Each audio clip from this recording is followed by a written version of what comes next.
It's a great day in SimWorld, everybody. Good morning and welcome to SimWorld Today. I'm B-Ron back in the host chair once again, and joining me today, as always, is Rick Blaze. Rick, good to be back here with you. Good morning, man. How are you? Good morning, SimWorld. How are we today? I'm with B Ran. Let's run it up. Yeah, let's do it, man. Let's do it. I know we didn't talk about them yesterday, but today is the day we're gonna do it. Don't worry, we got you. Houston Rockets, winners of the last four in a row after their win last night over the Atlanta Hawks, 100-96. This was one of those games, Rick, where I think uh it really kind of proves that this is a young team that's very good and they're on the rise. Thoughts on all this? Hey, the Rockets are taking off. Pun absolutely intended. They're doing what they're supposed to do. They're calling Carter's the defensive side, but these young pups are putting up some points offensively. Amen Thompson has proven that this young fella is going to be the truth. Please watch out. He is a walking triple double every single night. And he does it both on the offensive and defensive side of the basketball. You got Jalen Green who can put up points. You got Sangoon. You got Van Vliet, the vet. You have Brooks, the gritty vet. So this team is poised to make a run here. They've beaten their last 5-6 wins have been against top three teams, including the champs, Boston Celtics, including the Grizzlies, including Cleveland twice, including OKC. Those are not fluke wins. A lot of those wins also come on the road. I sound like a complete homer. I also sound like Bart, Marge, and Lisa. But it doesn't matter because the Rockets are the real deal. And if you can't see that, you're hating. Look, I don't have any objections there. What you're saying, especially when you talk about the Western Conference, where you've got your OKCs, your Dallases, your Warriors in the conference. These are all his strong teams on the rise. If you're looking at Oklahoma as well, so it's good to see another team that's like that as well coming up like Oklahoma City is, because I think that's what modern basketball needs. There's a lot of those legacy brands, if you will, that are still around and good, but having a team kind of nowhere, like the T Wolves did, last season, is kind of nice to see in that regards. When you look at it from that side of things as well, Rick. Yeah, I mean, this has been a process. Ume has done a really good job being patient with this team, built through the draft mostly, and we've seen that can happen. OKC has done it. We have done it. Other teams have done it and built up through the draft. The Warriors are the best example of building through the draft. So this is a process, and so we're there now. We've been took 3-4 years to get it together, and now we're knocking on the door. And I'm glad to see the Rockets are back, baby. They're lift off time. It is lift off time. Yeah, There's a little bit more space on the bandwagon. Go ahead and grab your tickets now, B Ran. Once we take off, though, we're not turning back. I may as well, since the Wizards are, the Wizards. Oh yeah, just don't worry about it. Don't worry. We are accepting all adopted Wizard fans. Today on Wednesday, guys. Today on Wednesday. Good morning. I'll call the 1-800 number listed below. For all Wizards fans, we are adopting a Wizard fan. Today is Wednesday. This is Adopt a Washington Wizard Fan Day, and for today only, you can join the bandwagon of the Rockets completely free of charge. Just call the number at the bottom of the screen. And you mentioned building through the draft a minute ago, and we talked about that. And the Phoenix Suns are maybe trying to do that or use it for something else because they're stacking up some picks, Rick.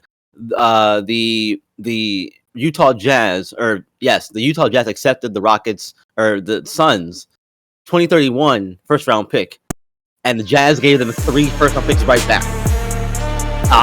We talked about Jimmy Butler yesterday, and how he wants to be traded. There's been a lot of back and forth on that one. The Heat are still saying he's not going to be traded. Butler's saying that he reiterated that I want to be traded.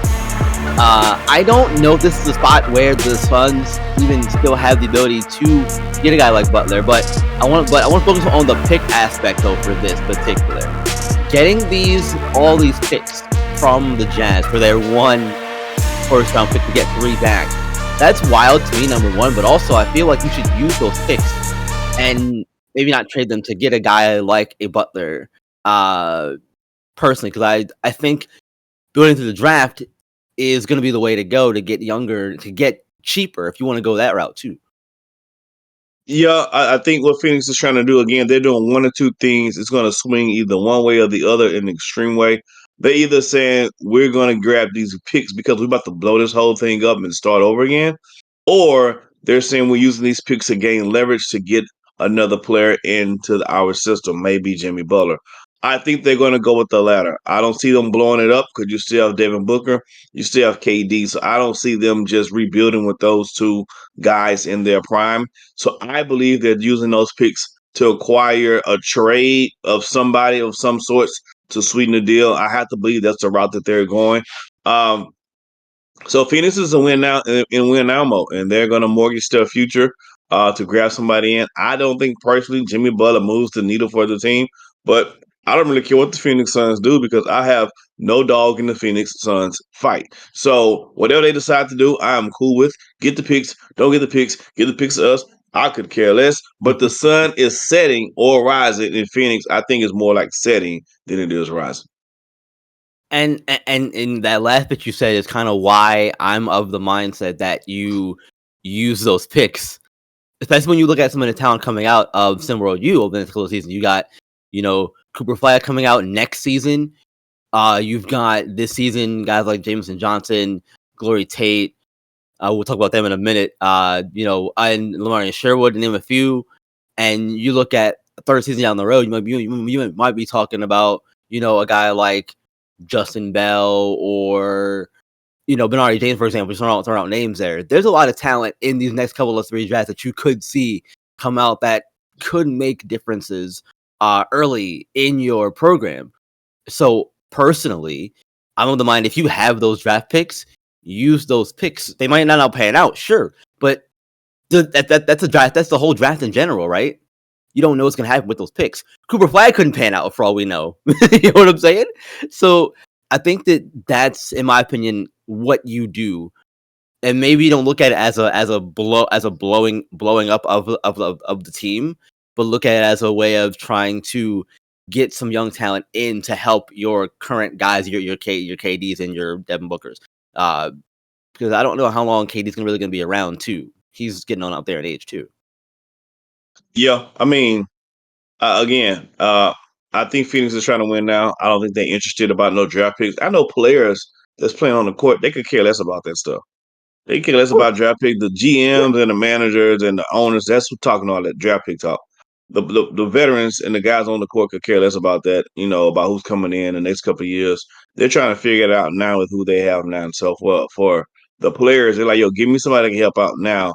I don't talk about no off season and stuff, about no doggone draft picks. Like that's not their focus at all. So we'll see. I mean, the deadline for trades are coming up really, really soon. So we're about to find out.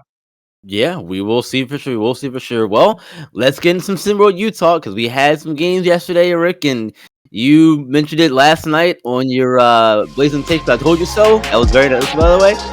Number 1 Kentucky goes down and they lose to Alabama, kicking off SEC play continuing SEC play for both those teams. 75-68. Alabama takes down Kentucky, and that was, man, what a game that was, Rick. Alabama came to play. 4 guys in double figures. Cutler and Henderson at 14 points. Dwan Epps had 6 rebounds. This was a game where Alabama looked like they were in, I don't say full control, but they also made Glory Tate not effective last night, and that's hard to do. Hey, didn't I came on this show yesterday and I specifically said the SP are going to look like they're correct because Kentucky was going to lose against Alabama. And B Ran, you told me I was out of my mind. Well, you know what? Sometimes it pays to be out of your mind because they did exactly what I said they were going to do. Um, Alabama has something to prove. Alabama's a really, really, really good team. I think they get lost in the sauce between underneath Duke and Kentucky talk, which is fine. But I've been saying that since day one, this Alabama team is serious. And so they came in Lexington and they put the whipping on them boys. They out physical them. They out defense them, they out offensively out coached them, they out everything them, and got that much needed dub. DJ Charles looked good last night.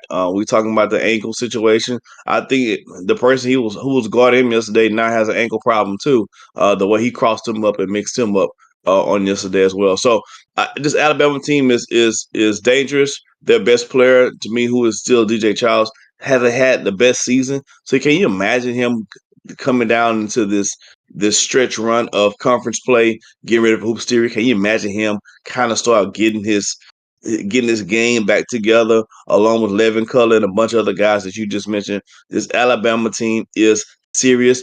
Don't doubt your boy. Roll Tide.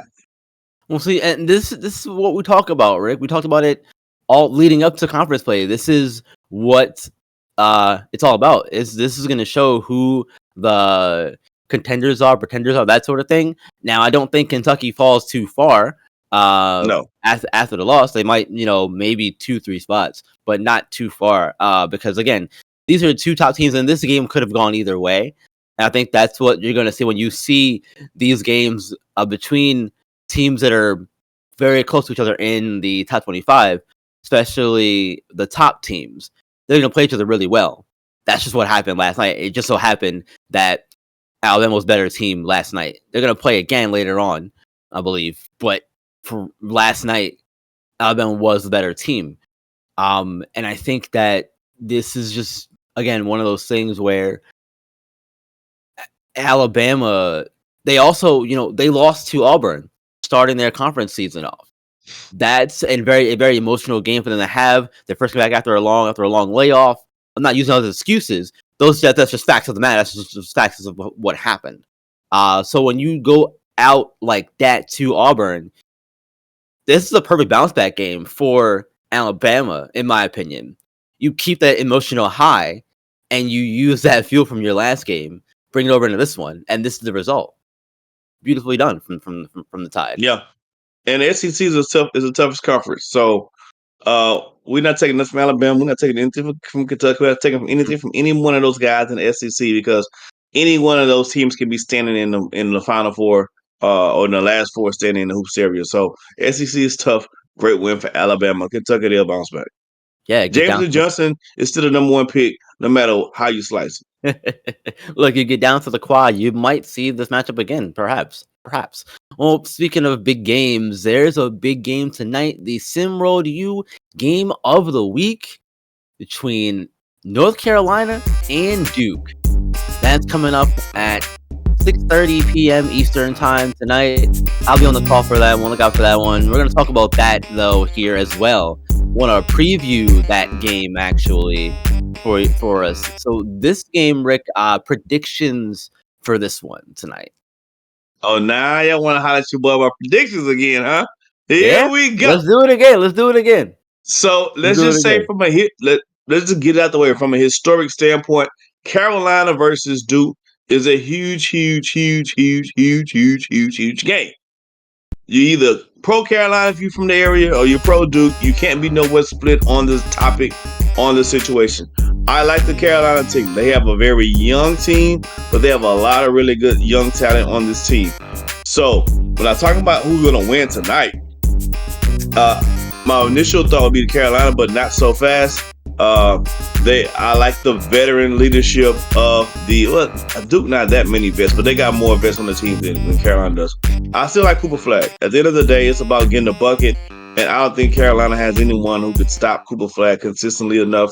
Gossip's probably gonna play a really good role. It's gonna be a very good game, a tight game. But I do have Duke pulling this one out.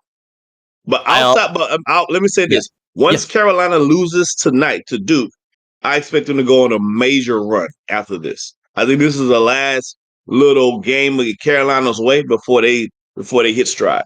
Personally, That's fair. Well, look, I'm also gonna take Duke in this one. I think that just like Mitch Cooper Flag, I don't think they have anybody who can consistently stop him. I could see somebody stopping him for a little bit of time, but you can't only contain him for so long. He's gonna do what he does, but I also think that, like you said, Victor Osaugaskis, I think he's gonna play a big part in that game. Again, I think we forget how tall that young man is, and in the college game and even in the high school game. I think that your height and when you use that height to your advantage, that Ogoskis is known to do and can do. I think that he's going to be the biggest problem, pun absolutely intended, for North Carolina. They might have to double team box him out in order to not let him get rebounds or something. Because I think that he's going to get them a lot of second chance points in that game, or even limiting North Carolina to one possession. When you look at the shots go up for North Carolina. yeah, and I don't care what the girls say. B-Run, size does matter, and that's also true here in college basketball. So Yeah, yeah. Well, look, that's going to do it for us today. Thank you, Rick, for joining me. Marshall will be back with you tomorrow on the show. Everybody, y'all know what to do. All the usual stuff. Hit the like button, subscribe to the channel, share the content all around where you can. Word of mouth helps us grow and all that good stuff. We'll see you back here tomorrow on SimWorld TV and SimWorld Today. It's the only place where you can see the game, be the game. We'll see you tomorrow.